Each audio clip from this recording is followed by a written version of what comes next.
First of all, I'm Peter Embi. I'm the Vice Chair of Biomedical Informatics, and I am the Director of the Biomedical Informatics core within the Data Sciences cluster in the CCTS.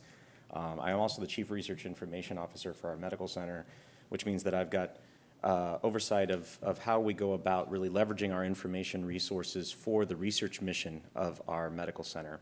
And this is really in the sweet spot of what it is that we try to do in that role, which is to enable all of you and our entire community to use our information resources not only to take excellent care of patients, but also to be able to learn and discover and innovate and ultimately advance science. So registries are really obviously a key tool that has been emerging for quite a while, and I think we're really ready to sort of take the next step after a lot of our experiences. So some of what I'm going to talk about, really building on that excellent introduction from Philip, is to try to go into a couple of different directions. One is to lay out sort of what is our paradigm for what we're trying to achieve generally here with regard to combining research and practice, which is really that area where registries lives. Oftentimes when we talk about registries, we're talking ideally about the kinds of things that happen as we're taking care of patients and how we can then leverage those data secondarily. So there's some underlying principles that we need to think about there, and I'll make a case for some underlying principles for why it is that sometimes that's challenging and how we intend to overcome it. And then I will get into some more specifics about examples of what we've done that have informed our approach, and then I'll tee up the kind of approach and tools that we will talk more about as the day goes on. So that's really what this slide represents, is that in the next 45 minutes or so, I'll talk about this changing landscape that sort of led us to where we are, this case for a research practice paradigm shift to enable what the Institute of Medicine has called the learning health system, and then why it is that clinical registries are really key to enabling research and one of the tools that we really need. What are they? Why do we need them? And what's behind our approach here at Ohio State? And then, of course, have time for your questions and discussion. So the ultimate goal of biomedical research of any kind is to improve human health. I mean, ultimately, that's why we do this. Yes, we want to make individual discoveries in advanced science in particular areas, but ultimately, within biomedicine, that's what we're trying to do. And a lot of those elements are really ideally done at the point of care, and oftentimes require engagement of the participants that exist at the point of care, patients, families, all of the care providers, et cetera.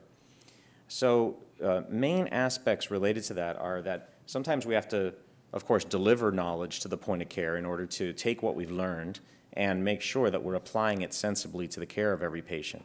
But to practice evidence-based medicine, which is really what that is taking the best evidence we have and applying it to care, we first need to generate that evidence. And that's what we do in research, of course. There are multiple national initiatives that have been developed and are ongoing or have concluded recently to really drive this along. Really, in the last 50 years, we've seen really substantial investments in research in the US and now increasingly around the world. There are over $100 billion, it's estimated, spent annually on biomedical research in the US. That's a big chunk of change. And while we would like to see a lot more investment happening today, in the last decade, we saw quite a lot of funding and even a tripling previously in research funding, for instance, at the NIH. There have also been major efforts to advance clinical and translational science, and in fact, the sponsor of this program, our CTSA-funded center, the Center for Clinical and Translational Science, started with a recognition that this was necessary back really now 10 years ago. And then, of course, we had the former stimulus that provided a significant one-time bump. So we do invest a lot in research, even though I think we all would argue that we need more. Increasingly, the investments are not only in the kinds of traditional research that we think about, but also in the data-driven aspects of that. And so a lot of what we're really focusing on today in terms of outcomes research, comparative effectiveness research, pharmacovigilance, being able to understand what's happening with our drugs and the kinds of impacts that they're having, et cetera, really build on our information technology infrastructure that increasingly is growing. And health IT, while initially the purpose of that is to, of course, take excellent care of the patient that's sitting across from me, it's also increasingly about leveraging those information systems to be able to learn. So these are clearly priorities for our country, but I lay that out to say, even though we invest significantly, there's a lot of challenges that we face when we're trying to do this, and why is that? So now, over a decade ago, there was this landmark paper that actually led to, in part, the CTSA, which was this recognition that we have these blocks to translational science that exist between the bench and clinical studies and the bedside. That behind this are a lot of challenges that we continue to face today, including challenges around public participation in clinical research, the development of information systems to enable research, an adequately trained workforce, and funding, the perennial issue. Removing these blocks requires collaboration, and that was recognized in that article. We increasingly understand that this is a team sport, and we need to have a lot of different players involved if we're going to be successful at overcoming these translational steps, because increasingly we need to translate knowledge, but we have people who have expertise in silos, and we need folks that can help to bridge those. But the consequence of not having that has been a long lag time between the kinds of discoveries that we make and that get published. For instance, in this week's New England Journal of Medicine, there might be some really landmark piece of work that could have a significant impact on patients I'm going to see in clinic next week.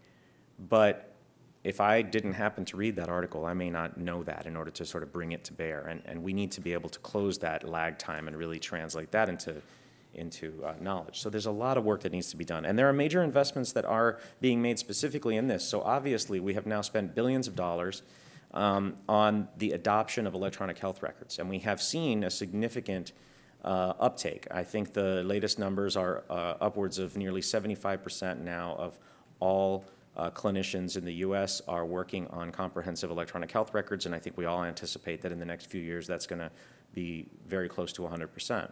So this has been a significant effort and a successful one in terms of adoption. Doesn't mean that we're necessarily optimally using these resources, but at least we've got them in place, and that's a key sort of foundational element. We've also seen the expansion of health information exchanges, these systems that allow us to exchange information between different health systems. Again, not as mature as we would like them to be today, but work in that direction is ongoing. And importantly, if we're going to be exchanging information between hospital systems or clinical practices or what have you, we need standards that everybody can adhere to so that when we exchange the ones and zeros, they make sense. We're actually speaking the same language. And the nationwide health information network ultimately then would be the result of that. We've got all of these different regional health information exchanges. You can pull them together, and that's what NWHIN is. And as Philip alluded to, a lot of initiatives specific to research as well, not just general health IT or other IT initiatives, but the CTSA program, the CA BIG program that, as Philip mentioned, has been retired, but was a significant effort from the National Cancer Institute to build up some infrastructure that still exists and we continue to repurpose. Also the Food and Drug Administration with drug development and testing and surveillance. I mentioned the stimulus and a lot of what that led to in terms of the establishment of resources that still exist to fund and drive a lot of this work. And then the Affordable Care Act, which also included funding for such entities as the Patient-Centered Outcomes Research Institute. We recognize that a lot of what we need to do really, again, leverages the information that we're collecting at the point of care. This is what we want to have happen. We need clinical phenotypes and algorithms that allow us to determine who are patients with a particular disease entity and can we identify them across populations and then monitor their outcomes. Sometimes that includes the clinical data, of course, largely. Some of that is still hard to get to, some of it locked up in narrative text, some of it in different systems that are hard to get at, but still it's there somewhere, and we increasingly try to work to find it. We also make use of administrative and fiscal variables, biomolecular markers that increasingly are telling and available, and then patient-reported variables, which again, not largely contained within our electronic health records yet, but we're working on that. But I think the matter is that while we have all these data and they exist somewhere, we're still challenged to really make optimal use of it. And a lot of you, I'm sure, spend a lot of time trying to extract and curate that information and modify it so that it can actually be digestible for the purposes of your research. Because oftentimes data are incomplete and unreliable. Key data are often stored, again, in narrative text or reports, not discretely, where we can easily sort of pull it into a database. And it's often difficult to access for research for a variety of reasons. Oftentimes, again, we have to integrate data across multiple systems or multiple sites. Now, we do have some informatics efforts, Philip alluded to some of these, that can help. So yes, EHR implementation is one. We have increasingly the availability of data warehouses. We've been doing that here for a long time at Ohio State. Registries, what we're here to talk about today, and data networks, health information exchanges, et cetera. And many people, as they try to do this work, try to engage with practitioners to make it happen. And there's progress that's being made, but it's very challenging. A lot of the challenges that we face are technical. I'm not going to say that it's an easy thing to overcome the technical issues, but we know how to do that. Generally speaking, the technology isn't the big holdup. I often joke that, you know, it's usually not technology, it's the other elements, because computers largely do what they're told. People, not so much. So the social, cultural, and organizational and regulatory issues are often the ones that really get in the way. And we have a lot of work to do, and I think we're at the vanguard here at Ohio State in terms of achieving a lot of that, but we certainly haven't solved the problem, and I would argue no one really has, but we can do it. The key is really leveraging those systems and embedding this into what it is that we do, so that every opportunity to take care of a patient is also opportunity to learn. So the emergent finding of all of this is that we have sort of a flawed paradigm that underlies what it is that we do. As a society, we haven't quite figured out how we feel about research at the point of care. On the one hand, we're counting on it, we're investing in it, we expect it. We can't achieve all of these things unless we leverage the point of care resources and experiences. But we're not fully embracing it. And so as a result, we have barriers and headwinds that get in the way of us really making optimal use of the information resources that we have at our disposal. And what's the underlying reason for that? I would argue the underlying reason is that this current research practice paradigm that really drives a lot of how our systems have been developed, not just our information systems, but our healthcare systems, recognizes the relationship between research and practice as being unidirectional. So what do I mean by that? This is one of many diagrams I could pull from the literature that illustrates the sort of idealized flow of evidence-based decision-making at the point of care, and it is ideal. We should generate evidence from research. We should then synthesize that evidence, develop policies and guidelines according to that evidence, apply those, and then take into account patient circumstances, the evidence, and patient's wishes, and ultimately make a clinical decision that is in the best interest of that patient. That is ideal. It's been the goal and the expected way of practicing medicine now for well over 2 decades, and it's great.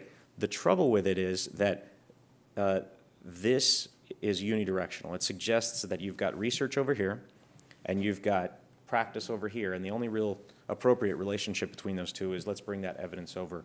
And there's nothing wrong with that if you're talking about that part of the sort of arm of care, but informed by that, if we don't recognize that what needs to happen at the point of care is more than just consuming research, it's also generating research. If we don't recognize it, then it could suggest, and in fact has informed information systems, payment systems, the way we've structured our healthcare practices, and even some of our culture, such that it suggests that clinical care and research are distinct activities. They overlap really just at this application of evidence, and that this unidirectional flow is really the appropriate one. But we know that's no longer the case. I just showed you ample evidence of all the investments we're making and the things we want to achieve, and you guys live it all the time. I think the persistence of the paradigm, though, is what causes these headwinds. It really still gets in our way because we're still thinking, well, the right thing to be doing at the patient care really is taking care of that patient who's in front of me at that moment. And certainly, that is the critical, fundamental, primary thing we need to be doing. But we also need to be learning. We also need to be advancing research. How do we do both? So if we don't solve this, we have little to no consideration of research while we're planning, for instance, health IT implementations. Most institutions don't have a chief research information officer who is sitting alongside the chief medical information officer to try to make sure that we think about research at the same time that we're thinking about care, because the paradigm didn't require that really prior to now. And so it limits our ability to invest in and leverage our clinical resources.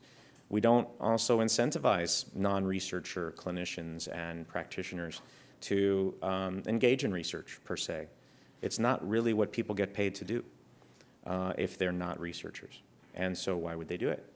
And so it prevents, and I think even more fundamentally, it just prevents the key stakeholders, which are all of us, physicians, patients, health systems, from recognizing the reality, again, that we have to generate evidence if we want to apply it. Now, why is an informatician talking about this? Because in some ways, we're sort of the canaries in the coal mine, right? We're here talking about data resources, registries today. And so I'm sure Josh could allude to this. A lot of us who do this work and sort of service the needs of the community recognize the flaws inherent in our data today, in our systems, and we see the trouble. So when you all come and say, we want to be able to leverage our information systems and our data for research, and we say, absolutely, we want to help with that, we understand all the warts and limitations of said systems. Sometimes what we have is great. Sometimes it just doesn't make any sense. It doesn't always reflect truth. And ultimately, what do we want when we're doing research? We want information that actually represents as close to as close as we can capture it, the truth about that patient or that population. And the notion that, well, once we get everything electronic, then we'll just digitize our way out of this is a fallacy. Because if we don't think about what it is we're trying to do, even as we digitize the information, then yes, we can continue to make advances as we have been in natural language processing and be able to extract information from narrative notes, and that's very promising. But if what's collected at the point of care isn't done with the outcome in mind, in this case research, then you're likely not to get something that's ideal for that purpose. And the effects go well beyond data. We're going to focus on data here today, but the fundamental problem is that we have this underlying paradigm that really research generally is an afterthought. So for instance, the regulations, and we will in fact have a panel on this, regulatory confusion often exists. What can we do? What can't we do? According to the policies. Even as they were originally written, sometimes they had to be modified over time in order to have laws that allow us to continue to advance science, even as we, of course, respect people's privacy and abide by all the law. But at the same time, if we don't reconcile those things and we don't interpret it with an eye toward those are both good things. It's an ethical good to do research, and it's an ethical good to protect someone's privacy. We need to reconcile those things. I'll talk a little bit more about that later. If we don't reconcile those things, we can't really do what we're trying to do. So this is all terribly depressing. I don't mean to be. I think that actually we have a way out. So what's the answer? So I think the answer is that even as we are, and this is what we're operationalizing, I think, in part with what we're talking about here today. As we are operationalizing and practicing evidence-based medicine, we also need to be practicing what we're calling evidence-generating medicine, this idea that we should be systematically incorporating research and quality improvement considerations into routine practice in order to improve people's health.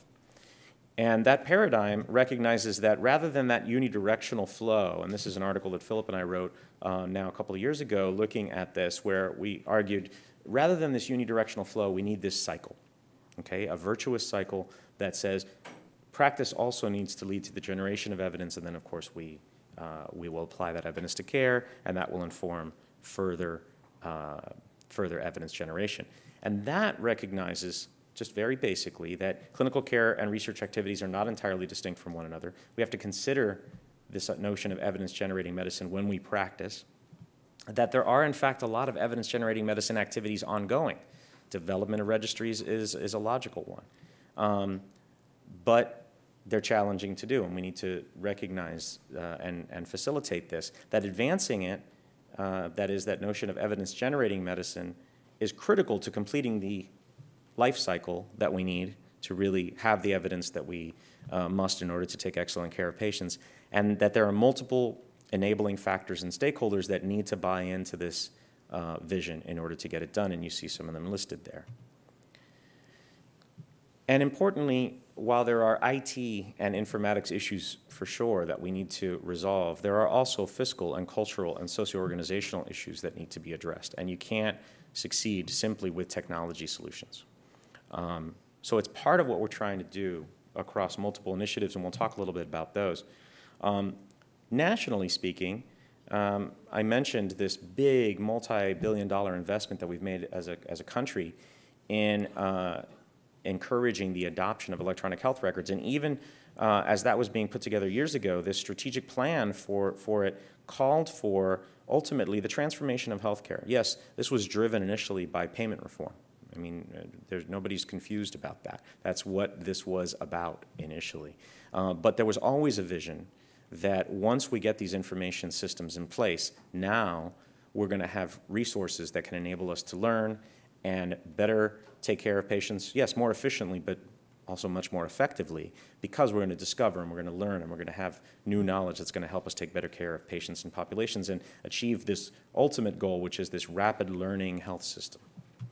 This is, in fact, an article that was written by some of the folks leading that federal effort, including some informaticians who were at the federal government informing this, and the idea that once we have this nationwide network of electronic health records, this should be our goal. We should have academic health centers like ours, along with health IT organizations and research institutes, the federal agencies, so-called beacon communities, these communities that are sort of leading the way, state health agencies, and community medical practices that all feed in to advance explicitly biomedical research, public health, and healthcare quality improvement. And this was written in 2010. It's one of the goals of what it is we're investing in. But in order to achieve a national learning health system, I would argue we need to, what's the old phrase? You need to think globally and act locally. We need to act locally. So we need to be thinking, and this is what we're doing here at Ohio State, how do we create a local learning health system? In fact, even within our system, how do we create learning health environments within different practices? And registries are a logical part of this. If we want to do that, again, it's not just technology, even though we're focused on tools here. It's people and cultural issues, systems and workflow issues, and fiscal issues, including incentives, that need to be aligned. And then, once we've got that local learning health system, we can then interconnect them and create this larger learning health system between our institutions. And again, just to drive that home, information issues are only part of the solution. We need policy and systems and individual level considerations to really make this happen. But the key is really valuing this idea that we should, in fact, be doing this. We need to be advancing evidence-generating medicine. So there's a lot of promise to what it is we want to do. And now I'll transition a bit to talk a bit more about some examples of how we've been able to sort of leverage our information systems and data for reuse. There is great value, we all recognize, in our clinical data. Even though I made the point that simply digitizing our data is not sufficient, it certainly is fundamental. And there are signs already. So eMERGE, I talked a little bit about this at our last Tools of the Trade, and we've had some discussions about this elsewhere. This idea that we should be taking our electronic medical record data and combining it with biorepository information and molecular data, and increasingly we are able to do that. eMERGE is a consortium, an NIH-funded consortium of sites that looks at the electronic medical record and genomic information and sees how can we combine the phenomic and genomic information in order to make sense of that by using electronic medical records. And there's been some real success, actually, in doing that, even with today's electronic medical records. There's also, there are other reports that speak to this. That's just one of many citations. So there's definitely value already in what we're collecting, and certainly here we see that. But there are also some limitations. So this notion of garbage in and garbage out, if what you put into the system is not done with the idea that, in fact, it should be very accurate for the purposes of research, it often is just close enough for the purposes of care. And that is adequate for that particular purpose. It's not necessarily adequate for the purpose of research. And so this is just one of many studies that sort of looked at that issue. While there's great value at, for instance, identifying, populations with certain diseases, here's an example of a study that was done out at Stanford recently where they looked at, well, what happens, in this case it was a Coumadin clinic, what happens if you take data that are collected from the electronic medical record of general medical practices where people on warfarin are being cared for, and you combine that with a systematic registry conducted at a warfarin clinic where there was thought put into exactly what it is we should be collecting on every patient and some consistency. They had a registry. And not surprisingly, perhaps, the noise or error in the general database was much higher than the registry. So there are certain answers you can get from general information that's collected for general purposes, but if you really want to be able to make use of data for particular purposes, you may need a registry, and you may need to take the time and effort to actually create a registry and think about what those data elements are, and make sure that you align everything such that everybody's incentivized and organized, and the workflows are such that everybody's collecting the data consistently. And you have to think about that kind of thing, because we could develop technologies all we want, but that's a key element. So for some research purposes, we can make use of what we have without a whole lot of additional effort. For other research purposes, we really probably do need registries that are very systematic and take a lot of time and effort. So the purpose of what we're trying to do, however, of course, is pretty fundamental, right? We want EHR-driven data reuse, right? We're using our electronic health record anyway. Obviously, the primary use of that, if you will, is to improve care, but there are secondary or reuse activities that include identifying cohorts for research, enabling quality improvement projects, assessing and improving safety and efficiency, facilitating reporting to agencies, informing and enabling research efforts, informing discussions and negotiations with other parties like payers. And as the Institute of Medicine has said, again, creating this learning health system, this idea of learning from every patient, as we and our colleagues at Nationwide Children's and others have started to do with some pilots. Now, registries are not the only tool, and I'm not going to spend a lot of time on this because we're here to talk about registries today, but just to make the point, and Philip gave one definition of what registries are. Here's another definition I got off of an NIH website. What is a registry? A registry is a collection of information about individuals, usually focused around a specific diagnosis or condition, right?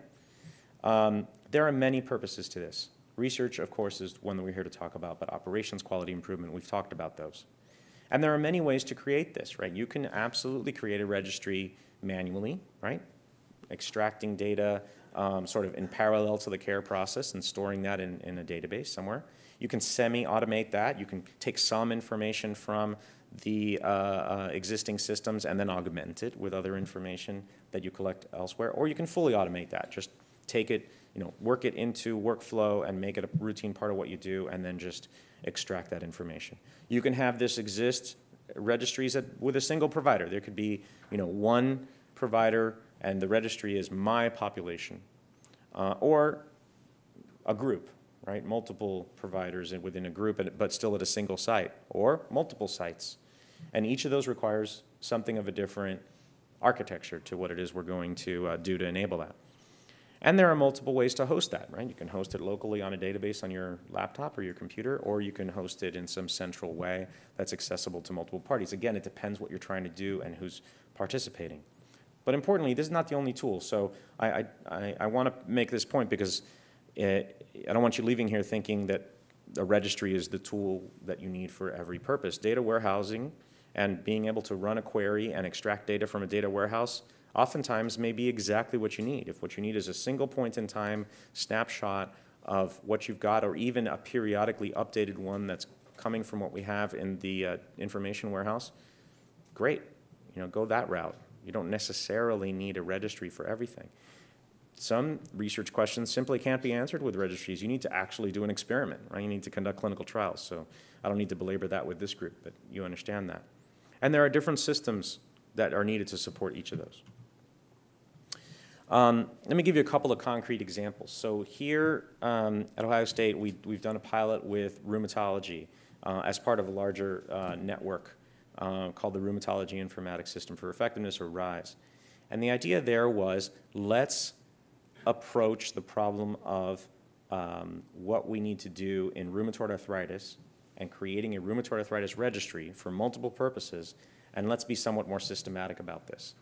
And I think, yes, I'll tell you a little bit more about the specifics of sort of how we did that in the next slide. But that's one, okay? We want to make sure that everybody is systematic in the way that we are documenting key information for rheumatoid arthritis.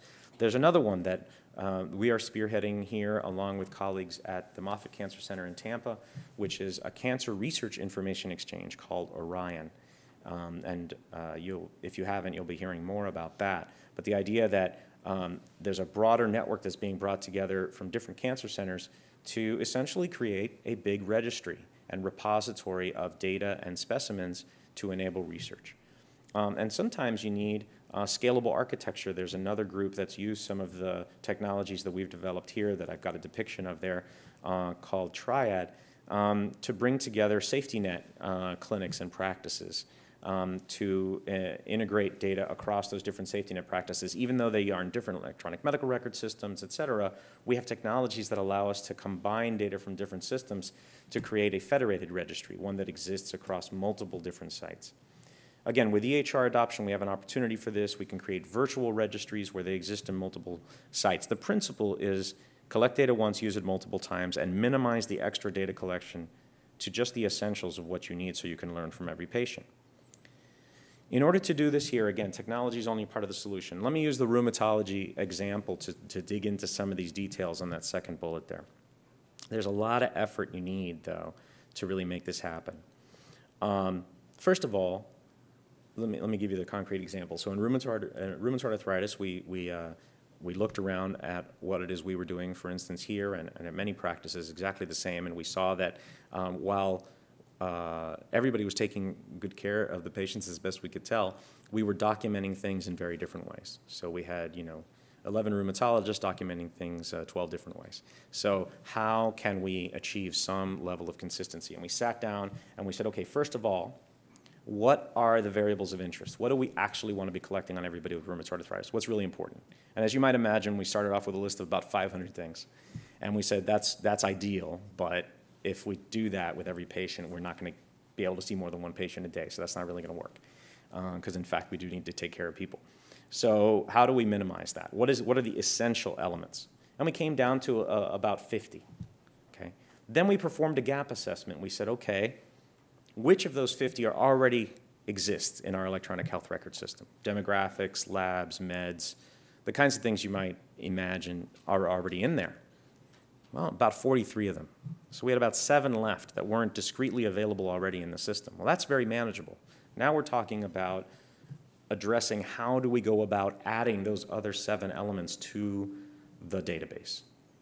And then we had to make a determination about that. Well, then who's going to collect it? And the logical thing is, well, just, put it in a template and let the doctor do it. That's not always the right thing to do. In fact, often it's not, because there are many participants and stakeholders that are involved in our efforts here. So we looked around and we said, all right, let's adjust the workflows. Let's see if it makes sense for what does the clinician have to do? What can other clinicians do? What can nurses do? What can medical assistants do? What can the patients do themselves? And let's use a principle which is everybody sort of working to their maximum sort of level of education, if you will, and training and skill set. And so with that, we were able to say of those 7 elements, some were sort of filled out by patients on forms, some were entered into the system by the medical assistant when they roomed the patient, others were then augmented by the nurse, and then finally the clinician added a couple of elements that only the clinician could add because it sort of arose from their interaction with the patient.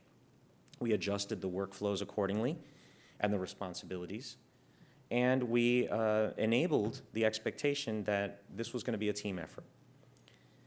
There was a lot of angst and a lot of anxiety about this, right? Well, gosh, this is going to add a lot of time to our visit, and it's going to slow things down. In fact, it wasn't the case at all. So we were able to do this, implemented it with the involvement of key champions at the clinic, and we were able to add maybe, when we looked at it initially, it only added about 20 to 30 seconds to the visit. That quickly sort of became the routine, and it was really negligible. And within 24 hours, all the anxiety had gone away, and we were now doing things systematically and consistently. We could now extract this information discreetly, and we could now start to compare apples to apples with regard to how we were taking care of our patients with rheumatoid arthritis. And you can imagine from that drive decision-making and other things. There were also some concerns if we were going to start to use these data for research purposes about regulatory issues. We, of course, went through the IRB and got approvals for this, and there were some cultural considerations. But it's an example of how we can do this. And I'll talk a little bit more about this notion that what we really were trying to do was customize, but at the same time standardize. And this is a bit of a push and pull, but it sort of led to the phrase standardizing customization, because really what we wanted to do was standardize the way we go about customizing solutions for each disease entity or each site, right? You can do it, it needs to be unique, right? What we need to do for rheumatoid arthritis is necessarily different probably than what we need to do for diabetes in terms of the details, but the way we go about doing it and the approach is probably pretty similar. Now, what's we're developing a registry, right? So the historical way that we went about doing this here and elsewhere was really complex, right? We would take each and every one of these cases. I mean, that example I just gave you took months of effort and a lot of personnel to develop something relatively simple, because it was the first time we were doing it. And it was expensive and very informatics heavy. We had to, in that particular case, we didn't do a whole lot of novel development, but certainly we've engaged with a lot of researchers in our community who have had much more complex needs. And we really have had to create somewhat complex systems. And the concept, the conceptualization of that to ultimately launching something when you're talking about a very complex registry could be measured in months or years. And that ended up being feasible really only for those who had very large projects, multi-site initiatives, or very deep pockets. There's also this demand for intra-institutional requests for registries to go to span multiple sites, and leveraging, of course, our IHIS data. So the early experiences we had with some of those broader ones, not so much the rheumatology example I gave per se, but the broader ones, was that they really weren't scalable. Right? It's not the kind of an approach that we could take and sort of port to others. So there was this unmet need to really have a streamlined solution, and the CCTS provided seed funding for what we're going to end up demonstrating at the end of this morning session before noon, which is a tool that we think is, in fact, scalable. The new approach, and I'll say more about this again, I'm just teeing it up, is to leverage that IHIS data in a much more automated way to enable us to populate registries with data from the IW, but also other data sources. Again, if what you need primarily is coming out of the electronic medical record, we can probably do that in multiple different ways. But oftentimes, you need data that don't exist in the electronic medical record. Let me just say a little bit about that.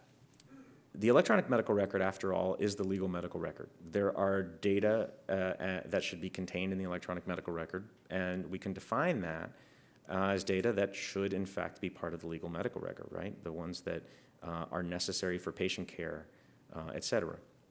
But a lot of what we do in research, yes, leverages data from the electronic medical record, but a lot of what we do in research is additional data collection that really doesn't have any place in the medical record and probably never will, okay, because it's research data. If that's the case, then we have to recognize that. But what we have discovered, and we think is the case, is that if we provide one solution for the majority of said data collection, recognizing that there's never going to be just, you know, one size fits all, we think we can achieve a significant amount of sort of acceptance and addressing the needs of the community by saying, okay, in addition to what we can collect in IHIS and really maximizing and pushing what it is we can collect in IHIS, including increasingly patient-reported variables, et cetera, through MyChart and other opportunities that are coming, and then augmenting that with data that we can collect in REDCap. We'll start with that.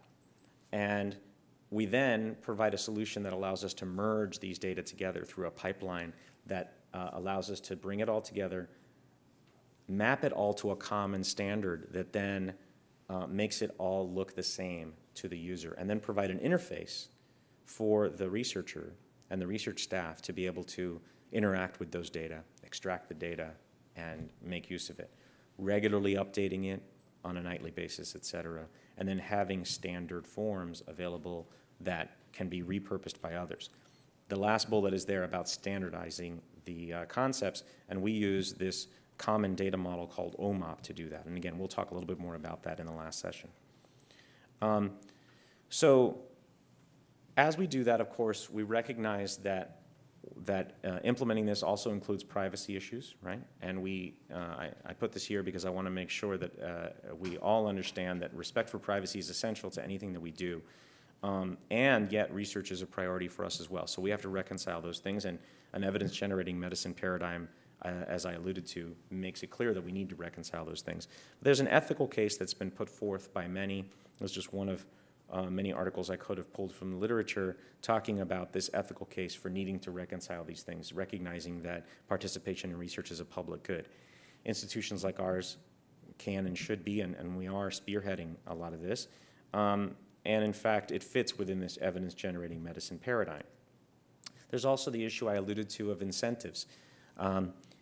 They're really malaligned. I'll give you a little story here, which is that, when I started to do some of my research looking at how we could use electronic medical records for recruitment, I had clinicians, this is back when I was working at the Cleveland Clinic, I had clinicians working at the Cleveland Clinic who came to me and said, why are you giving me these alerts to tell me that somebody's qualifies for a research study?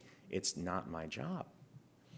And it wasn't so much that they cared about the alert per se. We tried to minimize those, and that's a separate issue. But it was really, hey, it's not my job to help with research. I'm here to take care of patients.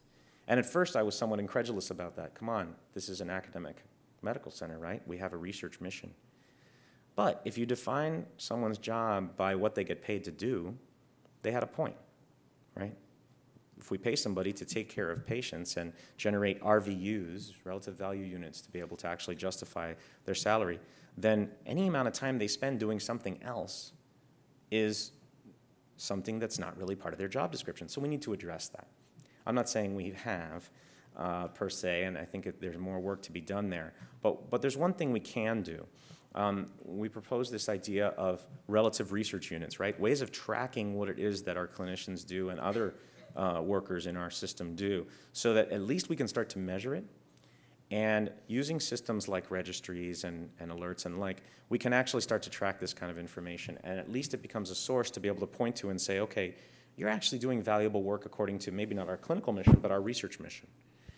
There's a model for this. The counterpart is relative teaching units. In educational institutions, we've done this work where clinicians who actually educate, again, they're taking time away from seeing patients, but we're a teaching institution. We need to educate trainees.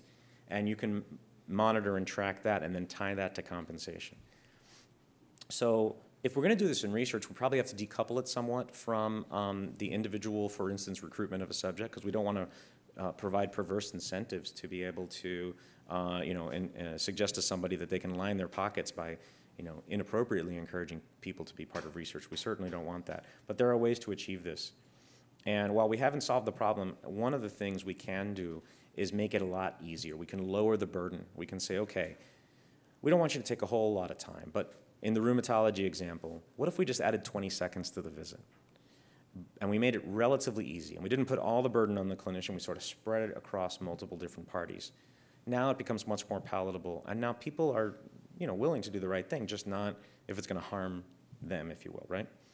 So that's another approach. And then another aspect to this that I want to also just put out there is another reason we need to do this, and we need to be doing more work like this, is that we are, in fact, training the next generation of physicians and nurses and medical assistants and the workforce for healthcare that's going to go out there. And what do we want? We want everybody to go out into the world and actually make this notion of evidence-generating medicine, of learning from every patient, of creating a learning health system, part of what it is that we do. It's just bake it into the culture. When evidence-based medicine was first proposed as a sort of idealized way of practicing medicine, it was, cookbook medicine, and there was a real cultural shift that needed to happen before people sort of came around to recognizing that there was value in sort of referencing the literature and doing things based on the evidence rather than the eminence of whomever was making the decision. So that involved role modeling, actually doing this work and having those who teach and those who model what it is that we do actually role model it. So teaching it like we teach evidence-based medicine, having it be an expectation that, in fact, what we do here is not only provide excellent care, but also generate evidence through that care.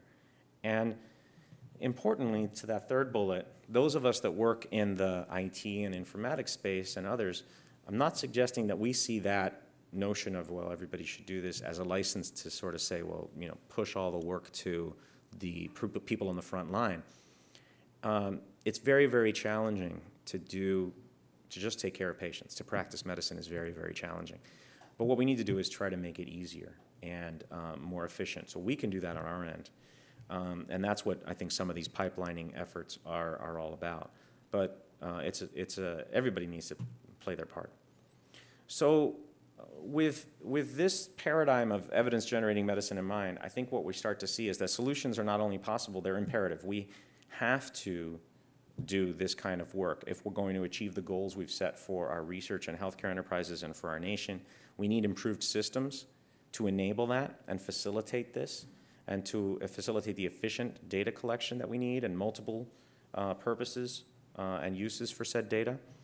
And we need better resources and increased resources to be able to do it, and CCTS is one source of that. But we need our clinical environments also to do this, and I would say, again, we're doing well here in that regard.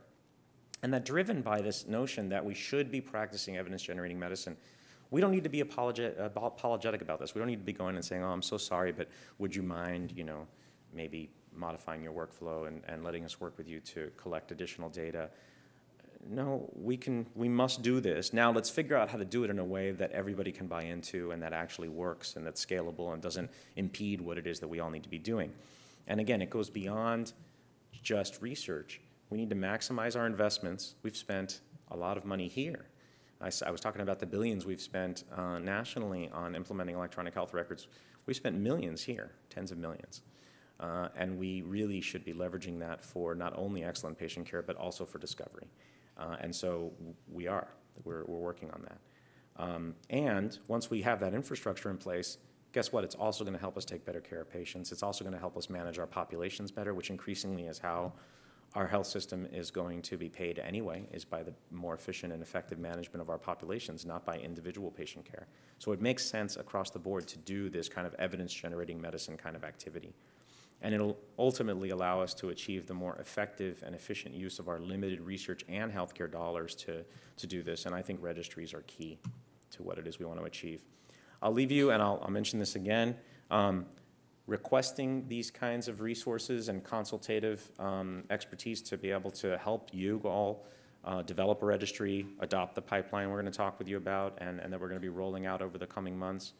You go to researchrecord.osu.edu, put in a request, and we can help, whether it's with registries or whether it's with other more appropriate resources to whatever your particular research need happens to be. So with that, I will stop, and I think we have some time for Q&A, Stuart? All right. Yes, looks like we've got somebody back there. If you just wait for the microphone, so everybody can hear you. Yep. Just a pretty practical question. I'm not the only guy from Children's Hospital here. I see several people in the audience. Like that last slide at Children's, can we make the same request? Yeah, great question.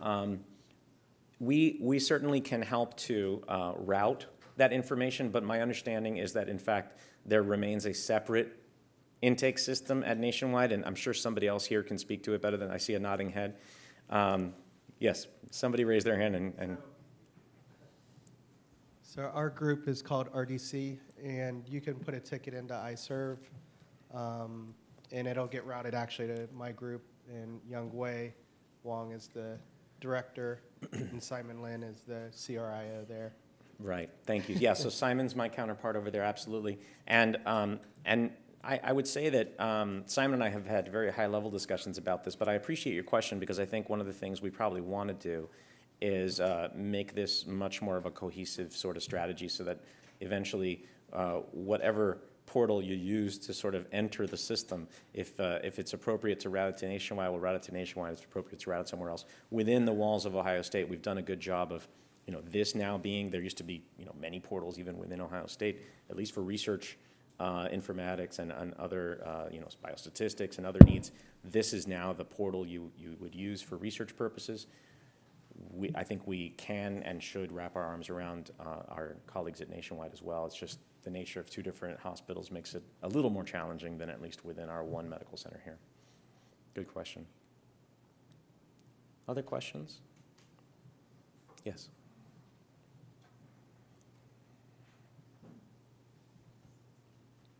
In terms of cost, we would have to have funding to work with CCTS to develop a registry? So that's a great question. So we'll talk a little bit more about the specifics of cost toward the end, but right now, yes. Having said that, and maybe, is Kim in the room? I think Kim, maybe. She had to step out. So we have been talking within the CCTS about making vouchers available. So right now, depending on who you are and your level of funding, there are certain resources that the CCTS subsidizes. And so I wouldn't not put in a request because you're uncertain about whether you can afford it. Put it in, and then we'll work with you to figure out, is there some way to subsidize it if in fact you don't? Now, everything costs money, right? And nothing is free. So ultimately, those of us who do have grants or support internally with our own startup funds or whatever, we do expect some contribution, and we have to do that. Increasingly, it's a challenging environment for everyone to work in. But we try our best, and I think a lot of what the CCTS has invested in is to try to minimize the cost of that. But we'll talk a little bit later about the cost. I will tell you, in the past, and I alluded to this, creating systems like this for individuals who need it or individual groups sometimes would cost many tens of thousands, if not $100,000 or more to create an elaborate, if you really needed an elaborate system that pulled from multiple sources and the like, because we were doing these as sort of one-off endeavors. Part of the purpose of this is, even though we're still starting off with something that will cost a significant amount of money, maybe in the order of thousands, we want to increasingly decrease it to, hundreds or even free. And it's something that I think as we get more experience rolling out this pipeline, we're going to see a reduction in those costs. We'll talk a little bit more about the absolute costs, but again, this notion of the CCTS potentially being able to help defray some of the costs is something that we can talk more about.